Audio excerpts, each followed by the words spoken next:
Hello বন্ধুরা, good morning. তোমরা সবাই কেমন আছো? আমি অনেক ভালো আছি, সুস্থ আছি। আশা করছি তোমরা সবাই ভালো আছো, সুস্থ আছো। তো আজকে আরেকটা ব্লগ নিয়ে তোমাদের সামনে চলে আসলাম। আশা করছি ভালো লাগবে।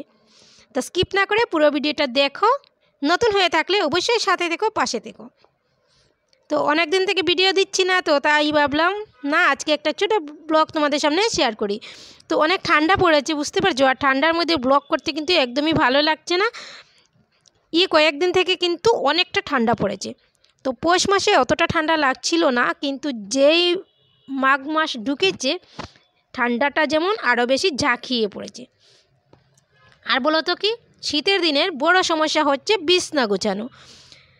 তো রাত্রেবেলা তো বিছনা যত হয় তত ভালো, আর শীতের সকালে বিছনাগুলি গুছাতে অনেকটা প্রবলেম হয়ে যায়। আর আমার তো একটা দুইটা বিছনা নয়, অনেকটা বিছনা। তো তোমাদের সামনে সবগুলি শেয়ার করি না, কারণ বলবে শুধু বিছনা গুছানো, এই জন্য একটা বিছানা দিয়েই শুরু করে দিই। তো বাদ বাকিগুলি আমি চটপট করে রান্না করে করে গুছিয়ে নেই। আর তোমরা যদি চাও আমার কতটা বিছানা গুছাই আমি, তো সেই ব্লগটা অবশ্যই একদিন শেয়ার করবো। তো কমেন্ট করে জানিও। তো এখন চলে আসলাম রান্নাঘরে, আর এখন মুখটা ধুয়ে নেব। আর ঠান্ডার দিনে মুখটা ধুতেও কিন্তু সমস্যা। আরে বাবা, আমি যাই কোথায়, যেদিকে যাই সেদিকেই সমস্যা, শুধু ঠান্ডা আর ঠান্ডা। আর জল এসে গেছে, তো বালতিটাকে একটু সরিয়ে রাখলাম, কিছু মনে করো না, এটা ওইদিকে চলে এসেছিলো। তো হাঁটতে হাঁটতে তো মুখটা ধুয়ে নেই, এরপর যাব চা বানাতে। চাটা বানিয়ে এরপর রান্না করব। দেখে মেয়ে স্কুলে যাবে।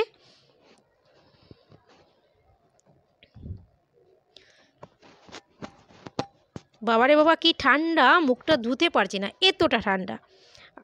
আর রাত্রিবেলা জলটা এতটা ঠান্ডা হয়ে যায়, সকালবেলা হাতটা বোঝা যায় যেমন কীরকম হয়ে যাচ্ছে, হাতের কোনো শব্দ থাকে না।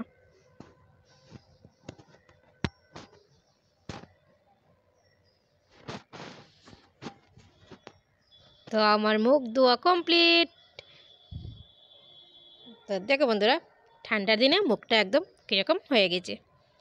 আর এদিকে তো চাটা খেয়ে চলে এসেছি এখন রান্না করে। আর এখানে মাছটা আমি প্রথমে ভেজে নিচ্ছি, আর এটা হচ্ছে রুই মাছ।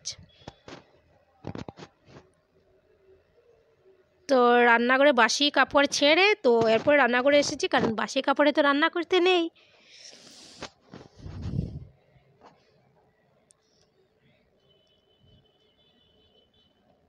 আর এদিকে আমি আলু দিয়ে মাছের ঝোল রান্না করব।